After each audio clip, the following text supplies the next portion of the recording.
para mí todavía poder compartir este conocimiento que traemos en este momento. Nosotros pertenecemos a una empresa que se llama CienciaMed. CienciaMed ha estado preocupada en los últimos años, en el último año más o menos para ser exacto, en desarrollar una herramienta que pueda abonar a la psiquiatría elementos científicos, elementos que puedan darnos etiología y fisiopatología en las enfermedades mentales. Durante muchos años hemos trabajado en psiquiatría con la clínica. Ahorita el doctor, el pediatra que les presentaba su ponencia, les explicaba acerca de la fisiopatología del asma, les explicaba cómo las interleucinas, cómo el epitelio bronquial, cómo reacciona frente a una situación de inflamación. Entonces es muy interesante porque en la medicina, en muchas áreas, tenemos información biológica que nos sustenta los diagnósticos y nos permite tomar decisiones terapéuticas más precisas. En psiquiatría, por muchos años, pues no teníamos, para ser preciso, explicaciones fisiopatológicas y etiológicas en las enfermedades. La genética viene a ser una base importante para esto. Y lo que les voy a presentar a continuación es un desarrollo que afortunadamente me tocó participar a mí desde el inicio, poder encontrar, utilizar la información genética, fundamentar etiologías y fisiopatología en las enfermedades mentales y crear una herramienta de aplicación clínica donde el médico, cuando esté frente a su paciente con una enfermedad mental, lo pueda aplicar. Eso es lo que les voy a presentar a continuación. No sé si ya está muy bien. Explicar de genética no es tan fácil cuando uno no fue formado desde la carrera con contenido de genética. Además, muchos de los médicos que estamos aquí crecimos con la genética mendeliana. De hecho, la herramienta se llama Mendelex en honor a Gregory Mendel, porque pues estamos usando la información genética, pero todos crecimos con la información genética mendeliana de los frijolitos, el oscuro con el claro, se mezclaban y daban frijolitos pintos, ¿no? Entonces había como una mezcla y había una reacción. La genética de las enfermedades monogénicas, que es lo que les presento aquí en este esquema, pues bueno, es muy clara. Cuando hay una enfermedad monogénica, hay una alteración en la secuencia del DNA, hay una alteración en la copia del RNA y hay un rasgo clínico, por ejemplo la trisomía 21, el síndrome de Down, por ejemplo. Pues hay una perturbación genética, hay una alteración en el RNA, por lo tanto hay un rasgo clínico. Pero el problema viene a ser con las enfermedades poligénicas. Las enfermedades poligénicas son las enfermedades más comunes que todos nos toca ver a los médicos: la diabetes, la hipertensión, el asma, y las enfermedades mentales que a nosotros nos toca ver, como depresión, ansiedad, bipolaridad, esquizofrenia, trastorno deficitario de la atención, entre muchos otros diagnósticos psiquiátricos. Entonces la genética se empieza a complicar cuando tenemos en las enfermedades poligénicas una perturbación genética en la secuencia del DNA que afecta a la expresión del RNA. La expresión del RNA nos va a producir proteínas alteradas y las proteínas alteradas nos van a dar metabolitos alterados y esto nos va a generar un rasgo clínico. Aún así, en las enfermedades poligénicas se complica todavía más la situación. ¿Por qué? Porque vivimos en un mundo externo, tenemos un medio ambiente que influye en esta genética poligénica. Entonces, por ejemplo, aquí tenemos este ejemplo, una perturbación genética que puede provocar una alteración en la expresión del RNA, en la producción de proteínas y en el metabolismo del organismo. Y esto, puesto con fumar, por ejemplo, en una situación medioambiental donde se fuma, pues tenemos un rasgo clínico. Esto lo podríamos ejemplificar, por ejemplo, para el cáncer de pulmón, en una situación muy simple. Claro, hay todo un mundo de mecanismos fisiopatológicos que ocurren en el metabolismo y en la proteómica para el cáncer de pulmón, pero se los podría explicar de esta forma. Hay una predisposición genética o una heredabilidad para cáncer de pulmón, la persona fuma, entonces esto nos genera un transcriptoma alterado, nos genera proteínas alteradas, nos altera el metabolismo, lo que nos lleva a una metaplasia final en el epitelio del pulmón y nos provoca el cáncer de pulmón. Entonces, Esto es más o menos una explicación en general de las bases genéticas de lo que les voy a hablar en psiquiatría. Ahora, esto parece muy simple, sin embargo, es mucho más complejo. ¿Por qué?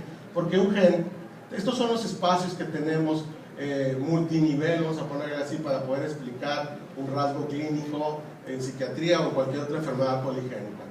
Mendeleev lo que hace es que tiene marcadores genéticos. Nosotros encontramos marcadores genéticos en el espacio de los genes, lo que le llamamos un genotipado. Corremos un microarreglo para buscar SNPs que están relacionados con enfermedades poligénicas. Tenemos marcadores que nos orientan en el transcriptoma, tenemos marcadores que nos orientan en el proteoma y tenemos marcadores que nos orientan en el metaboloma. Entonces, de esta manera no tenemos marcadores todavía para microbioma.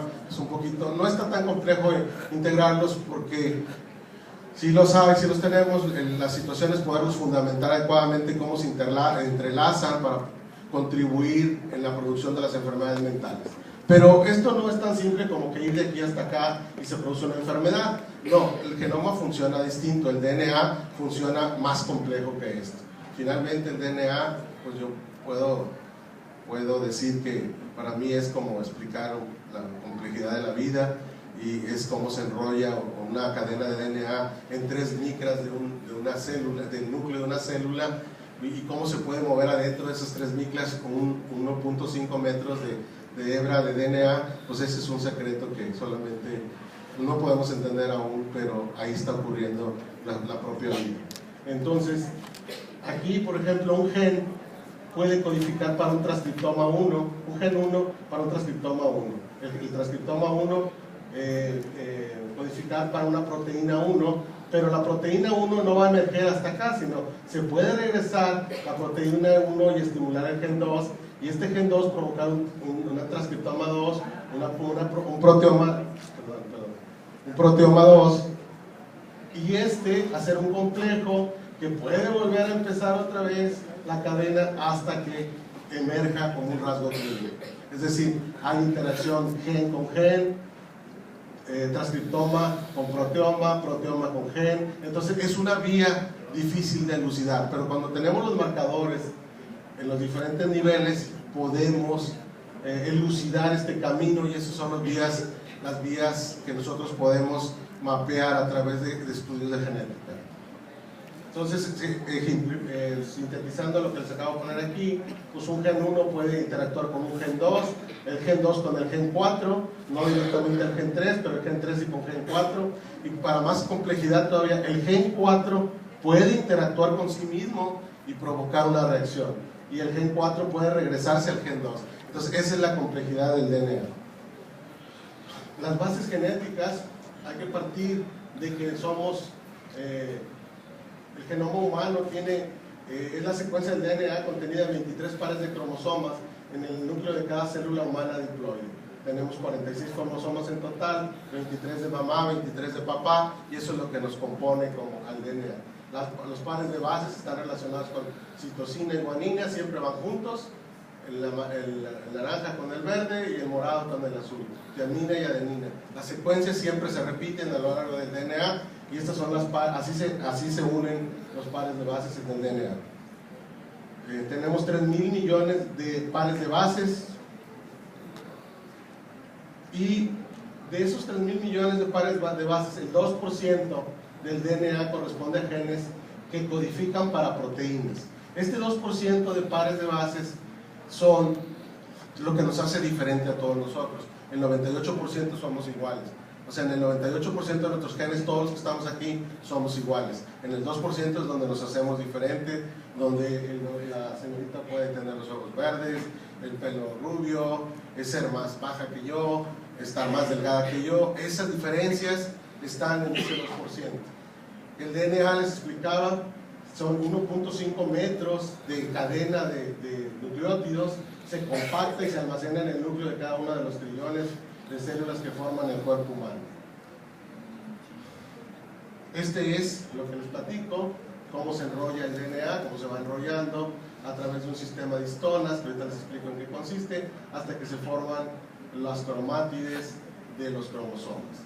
Y esto es lo que vemos, por ejemplo, en un cariotipo. cuando van a pedir un cariotipo, lo que se ve es esto todo enrollado ya. Pero nosotros estamos entrando a la parte molecular y entender qué es lo que pasa en el enrollamiento del DNA. Estas son las variantes en la estructura del DNA que pueden provocar, o que ya se han estudiado y fundamentado científicamente, que pueden provocar alteraciones, alteraciones fisiopatológicas en las enfermedades poligénicas. Las más frecuentes son las variantes de los SNPs, que es cuando se hace una mutación en una secuencia de tiamina, adenina, guanina, citosina. Aquí hay una CT, que es una citosina y una tiamina, no deben de estar juntos, debería ser una citosina y una guanina, o una adenina y una tiamina, y aquí, ¿perdón?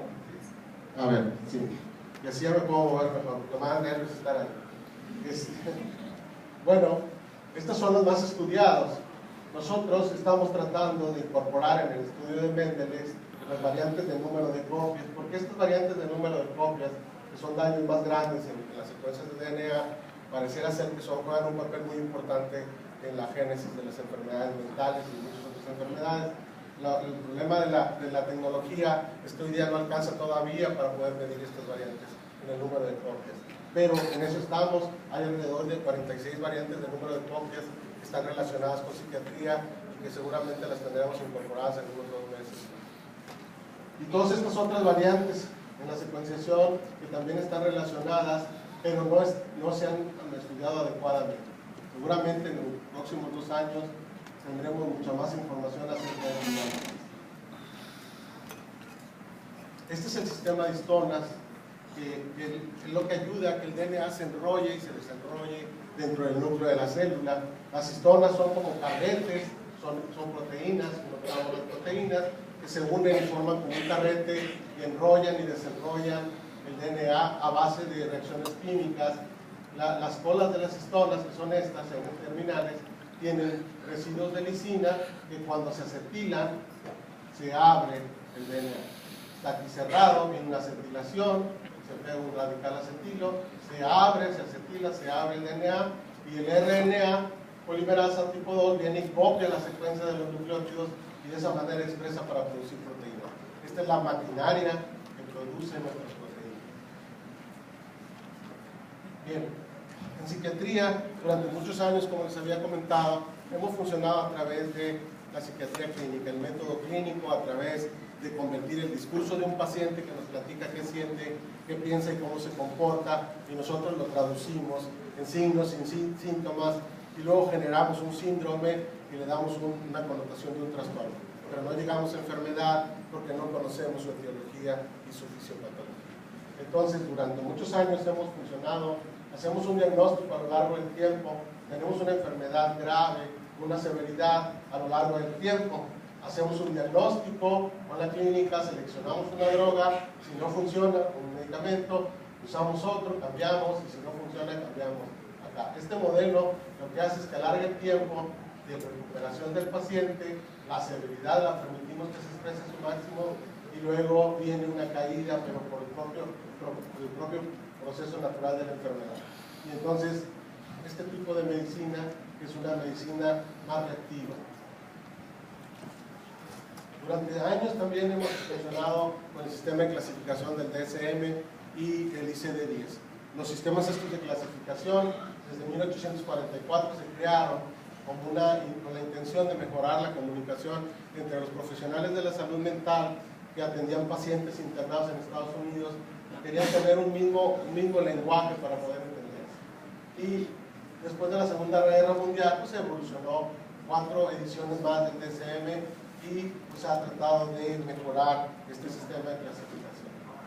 El DSM-5, que es el actual, pues tiene una serie de variantes que ya se hicieron con más precisión, en especial la fiabilidad o validez diagnóstica a nivel de acuerdo entre evaluadores, fiabilidad kappa, que evita que el fenómeno sea al azar o por las tasas de prevalencia de los trastornos. Es decir, que hay una